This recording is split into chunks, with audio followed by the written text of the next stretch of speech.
चलो ये क्वेश्चन देखते हैं। Blocks of masses m2 m4 m8 m are arranged in a line on a frictionless floor.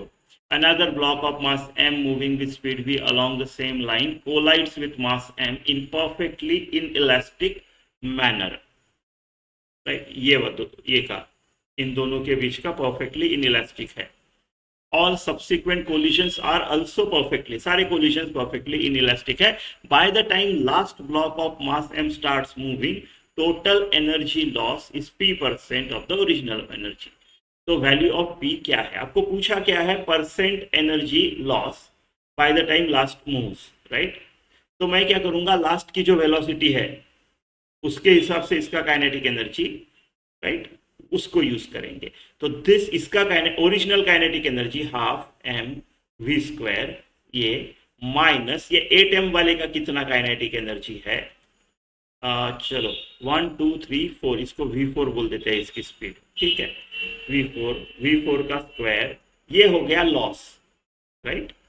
Original इतनी थी, फाइनली इतनी हुई, अपॉन ओरिजिनल इंटू 100। हमको ये चीज पूछी है, तो ये चीज पूछी है, ठीक है।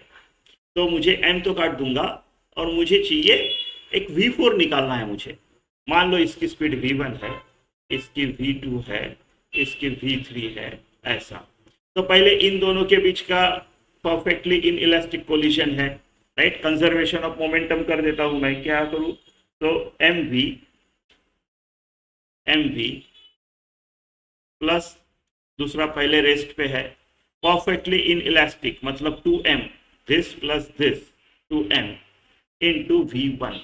तो इससे मेरे को पता चलता है कि मेरा v1 जो है वो v/2 है, v/2 है, ठीक है। अब ये दोनों चिपक गए। अभी इसका ये दोनों ऐसे 2m मास का एक बॉडी है अपने पास, राइट, 2m मास का एक बॉडी है। तो ये 2m वाला बॉडी और ये 2m, इनका परफेक्टली इन इलास्टिक कोलिशन वो देखते हैं अभी, राइट। ये मूव कर रहा है v/2 से, तो ये 2m वाला मास जो नया नया बना है पहले कोलिशन की वजह से, प्लस ये रेस्ट पे है दूसरा वाला, इज इक्वल टू, अब 2 + 2 4m हो जाएगा इन इलास्टिक कोलिजन की वजह से, और ये v2 होगा, करेक्ट। ये गया, ये और ये भी गया, तो मेरा v2 जो आएगा वो आएगा v/4। सिमिलरली अब ये 4m की एक बॉडी बन गई है मेरे पास, एक 4m की बॉडी बन गई है ना, 4m की बॉडी बन गई। अब इन दोनों का कोलिशन होगा, राइट। तो 4m की बॉडी बन गई जिसकी स्पीड v/4 है, प्लस ये वाला रेस्ट पे है। अब ये 8m का मास हो गया v3, राइट, ऐसा। तो ये 4 4 गया, m गया, v/8, v3 जो है वो है v/8 है, right.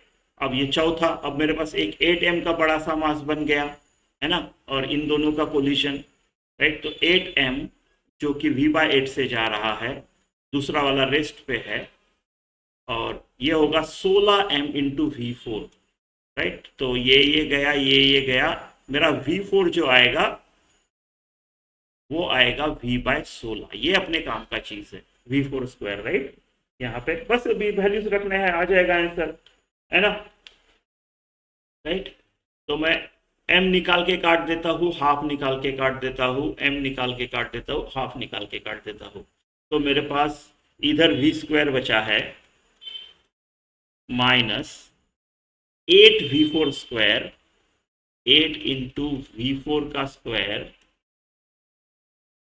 Divided by v square, ऐसी कुछ तो है अपना, इंटू 100, ये कैलकुलेट करना है। तो v square minus 8 into v4 कितना आया मेरा, v/16। So v square by 16 का स्क्वायर, मैं 16 इंटू 16 लिखता हूँ, अपॉन v स्क्वायर। ये है आपका आंसर।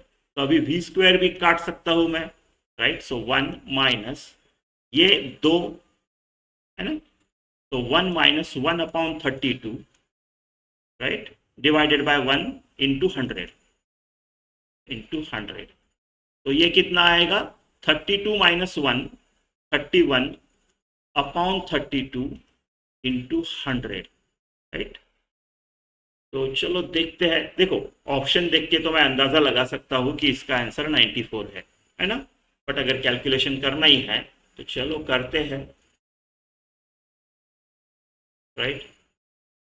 तो चलो पहले इसी से करते हैं। 310 से अगर किया मैंने तो 9 आएगा, राइट। 18, 1, 27, 28, 288, 9 है ना। तो ये 10 और वो 12, 22, 22, फिर 0, फिर कितना आएगा? 32 इंटू 4 है, अपना ऑप्शन ही चेक करना है, तो 8 और 12, राइट।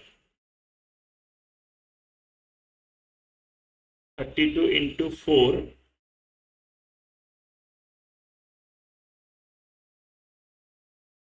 अच्छा, ये ज़्यादा आएगा। ठीक है, कोई प्रॉब्लम नहीं, ज़्यादा हमको पूछा है क्लोज टू, राइट, तो 94 ऑप्शन।